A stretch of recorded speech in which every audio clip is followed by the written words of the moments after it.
Have you been thinking about rebranding your business but are unsure on the process to take? Well, in this video, I break down the rebranding process and give you a successful roadmap to help you on your rebrand.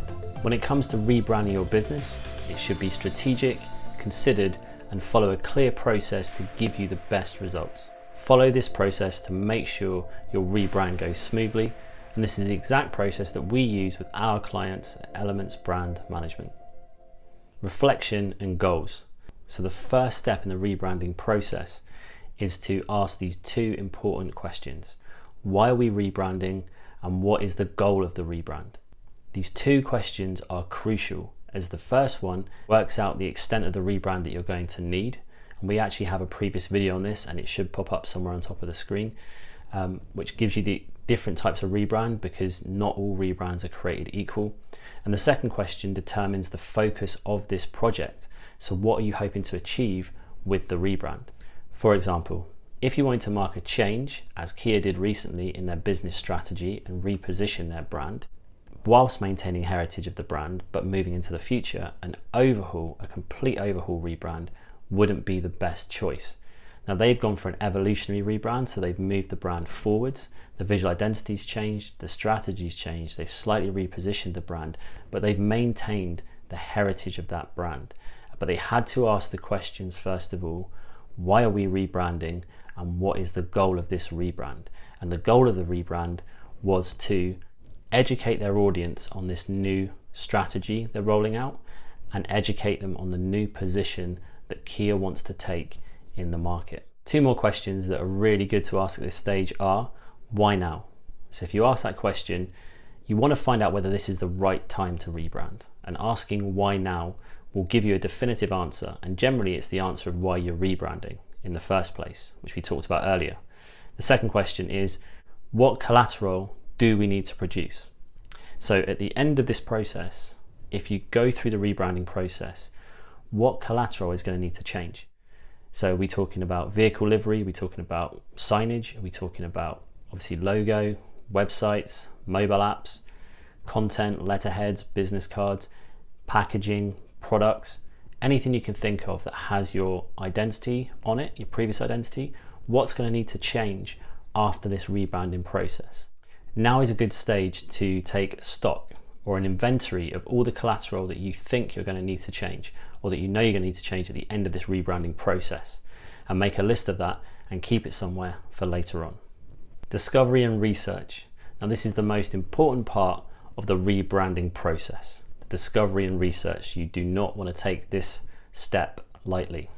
At Elements Brand Management, this is the step when we would do a brand audit, which is kind of like an MOT for your brand, and it helps to define the brand, where it's strong, where it's not strong. It looks at the competitors, it looks at the target audience, it looks at the layout of the market, and it kinds to give a bit of a lay of the land, a recce for the rebranding process. So first you want to look at your audience. So if you look at the bulk of your customers, who are they? And do they match who you want your ideal customers to be? So are the current crop of customers that you get a lot of, do they match your ideal customers, where you really want to be aiming for? Are they the same? If they are, you need to think a bit more about who they are, what are their hobbies and interests, what makes them tick, where do they hang out, what are some of the things that they do online, what are some of the things they do offline, what are their values, what are their beliefs. If they don't match and you have this new ideal audience over here that you're trying to reach, again, you want to flesh out a bit more about who are those people, where do they hang out, what are their hobbies and interests, what social channels do they use, what are their values and beliefs. Anything you can think of to flesh out these people and create personas for them will help you going forward in this rebranding process. A great way to do this is to create a persona for each audience segment if you can, but ideally for that ideal audience that you want to reach, create a persona for them. And what you want to do is you want to have the demographics, you want to list where they are, what their life looks like now. So what is the problem they're facing currently?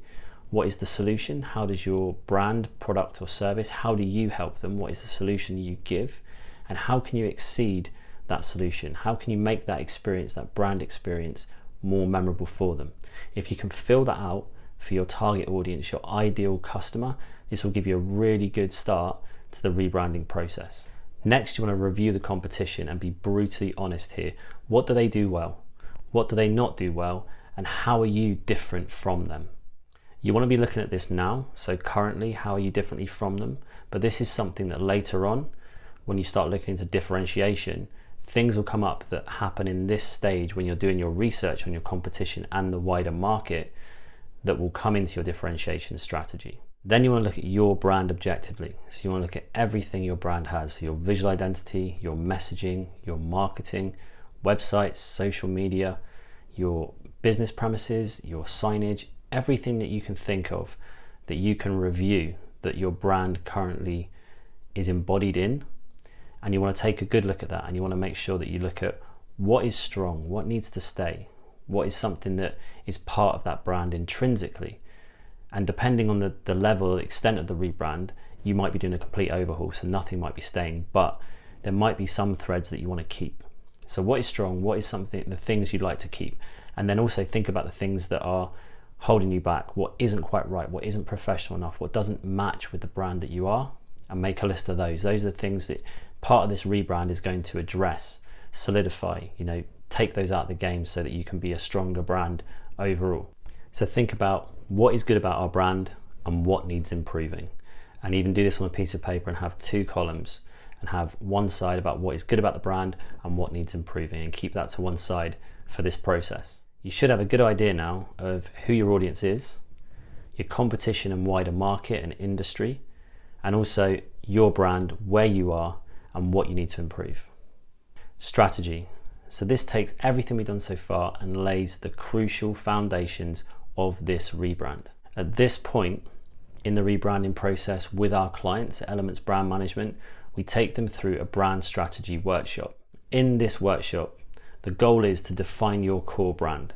So we work collaboratively with our clients. We go through some exercises that draw out that core brand so that we can define it, we can clarify it, and we can focus on what that brand is going to be. By now, with the previous research we've done, you'll have an idea of where the gaps are in the market, you have an idea of who your competitors are, you have an idea of where the differentiation could come in, where are some ways that you could differentiate, what could you lean on, what could you stake claim to in that market, and depending on the extent of the rebrand, how far you want to go with everything, so what you're looking to achieve. With that in mind, you can start to look at your purpose, your vision, your mission, your values and your positioning. How are you going to differentiate from that competition? What position you're going to take up? And also look at things like your brand attributes, your personality, your brand archetype, and how you can start to develop the core essence of what that brand is around the strategy and the research we've just done. Comment with a yes if you're looking to rebrand this year. And if not, what has been your favorite rebrand of recent years? Has it been Kia? Has it been Burger King? Let us know in the comments below.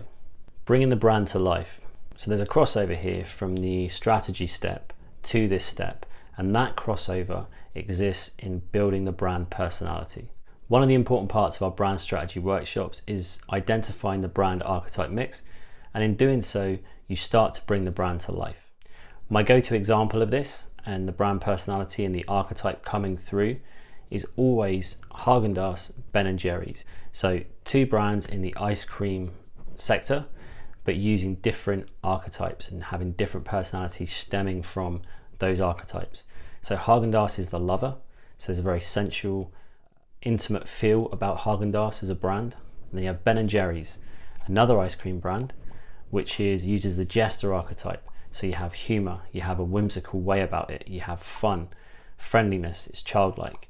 So all these things come through the 2 different personalities. Essentially, they're both ice cream brands, but you wouldn't get Häagen-Dazs having a cookie dough flavored ice cream, not named that way, or not named fish food, because the 2 brands have different personalities. They are different brands, even though intrinsically they are the same product. And it's from this personality and a differentiation strategy that you're employing that the tone of voice, your sort of own brand language and messaging starts to develop and come through. You can see this in the previous example with Ben & Jerry's. So the fish food side of things, the cookie dough, all of these things have come out of that playfulness, that whimsical nature.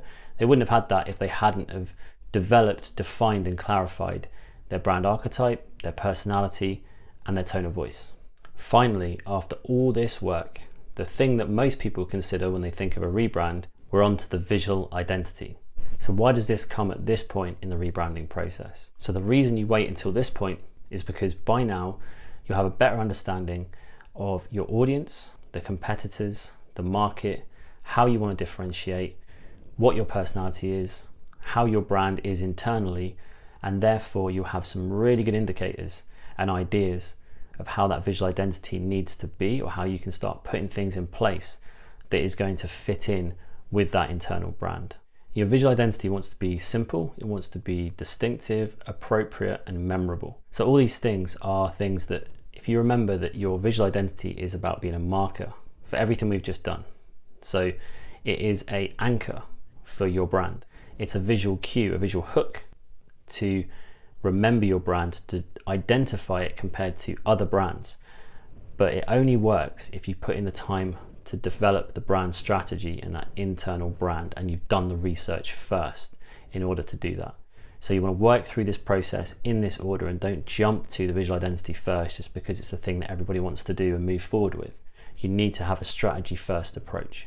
Once you've defined your brand's personality, you've got the strategy nailed, and you've got that core brand developed, it's a lot easier to do your visual identity. And the reason is because you will have a better idea now of what mood you're trying to create, how you want your audience to feel, how you want to use graphical elements to explain and communicate certain things about your brand. But you can't do that until you've actually defined the brand initially. Rollout and promotion. So a lot of people think once you've done the visual identity, the rebrand is over. Well, it's actually the start of the process.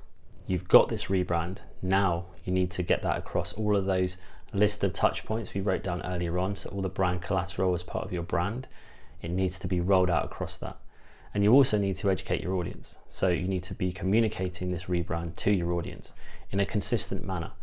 So you want to have your launch and your rollout, and you want to do that effectively, and you want to do it consistently across all your channels, all your touch points with your audience, to make sure that the time and effort that you put into that rebrand actually takes shape and makes sense for your audience and your internal team to take on board.